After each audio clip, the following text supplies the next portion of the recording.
Hey, welcome back to Japan. And today we're going to talk about the development of Chinese culture. And we're going to look at the late Henan period or the Fujiwara period, which you were asked to have questions on last week. So, when we start talking about this time period, let's start with the Yamamoto state. They needed a capital. All attempts up until this time had failed for one reason or another. I'm wondering why you think they failed.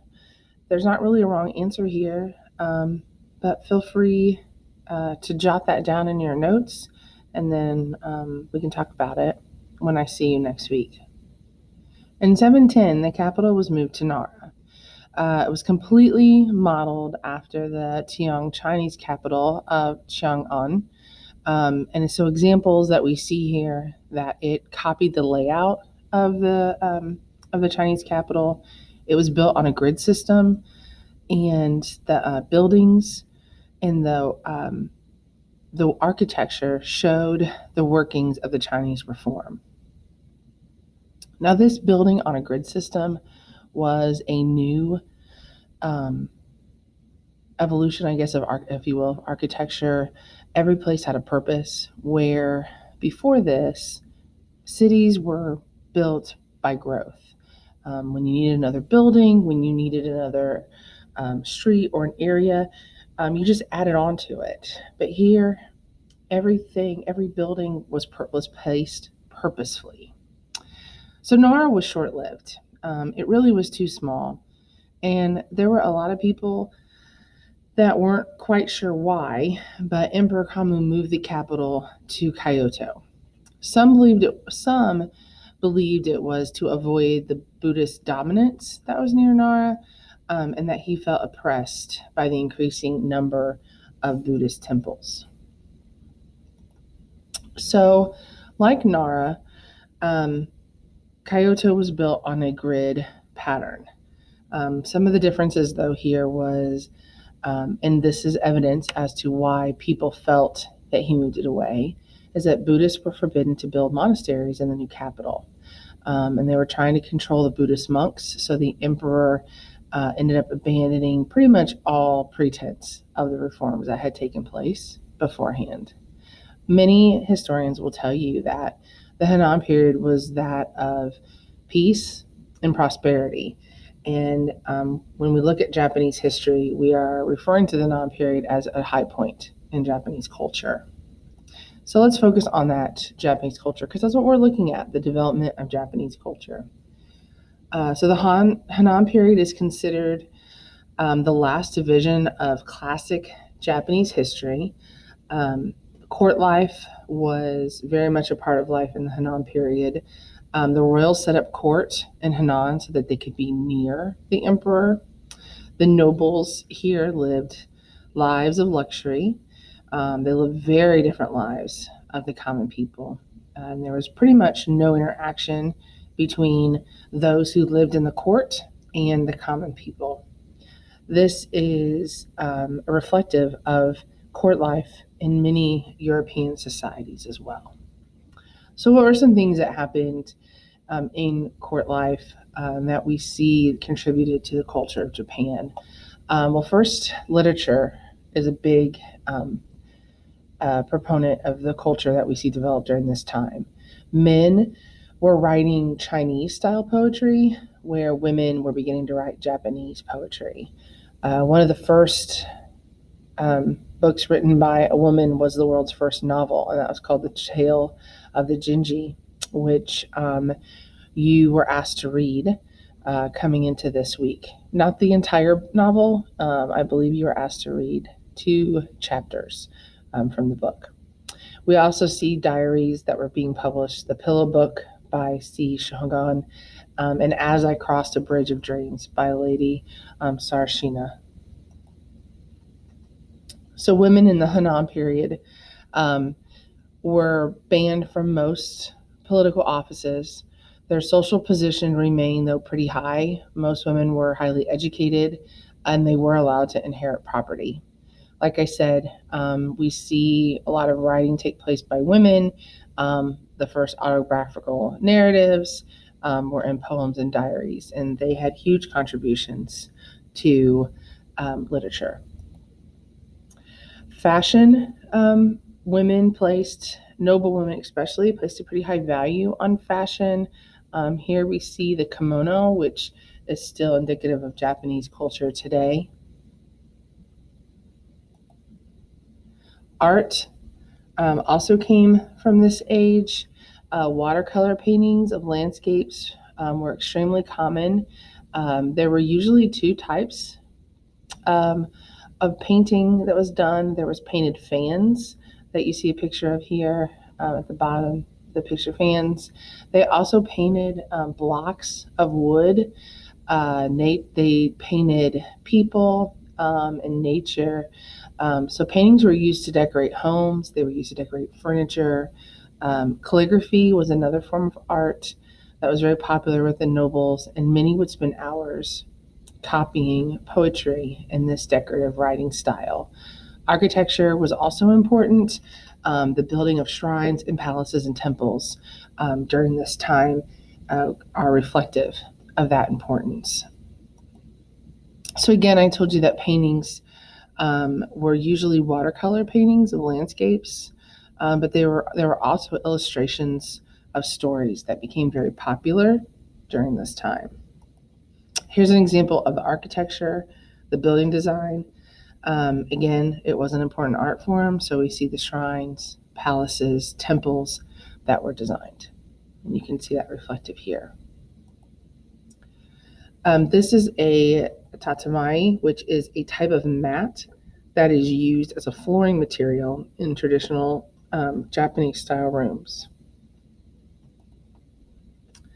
So when we look at the Henan period, the real power, lied in the hands of the Fujiwara clan.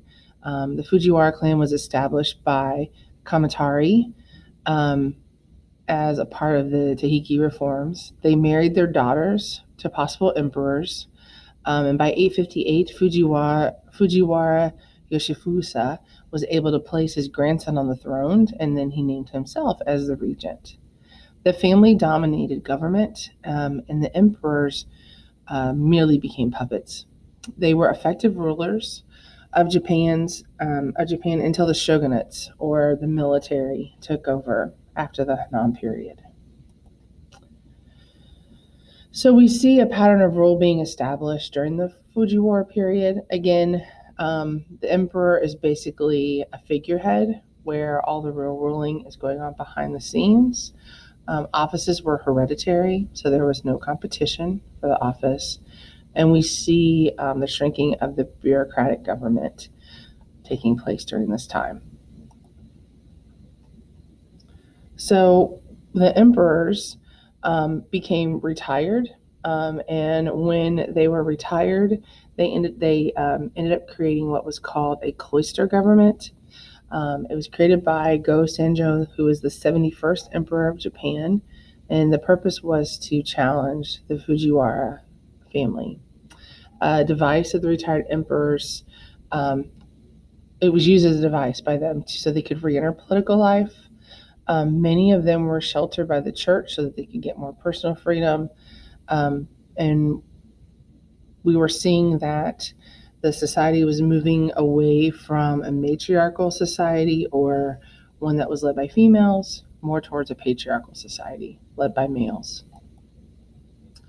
So the decline of the Chinese-style government, we see that in how the elites in the Chinese centralized state, the elites were the scholars and the officials. In Japan, in the late Henan period, it was hereditary. It was the aristocracy. Under the Chinese centralized state, the land system was equal. It was an equal field system. But in the late Henan period, it was the Yuji system, which we're going to talk about here in just a little bit. We're going to go over. Taxation, there were no exemptions. In taxation, everybody paid taxes, but in the Henan period, that there were exemptions in that. So we start to see the change from that Chinese style of government. So the Shion, or the private estates. This was the enforcement of that equal field system that was taking place during when the Chinese reforms were happening, and it began to deteriorate in the 8th century. What basically was instituted as a reform applied really to rice land only. So it was probably about half of the total land cultivated. Exemptions were made for land that was held by the aristocracy and by religious orders, and the number of exemptions that tended to expand over time. Newly developed or reclaimed fields also became exempt, and those tax exemptions and immunity from inspection led to a system of commendation. The freeholders placed their fields under the protection of a powerful family in order to gain that tax exemption and the immunities, and they did that in exchange for rent. All right, so by the end of the Henan period, Japan was divided into 5,000 shogun, and the government had basically no land. And you can see how the Fujiwaras here were dominating it. So the family bounds and the patronage network in the shogun, you have that court family, you have the provincial officials who then were on the outskirts. So the inner circle was the family, the officials were the outer part.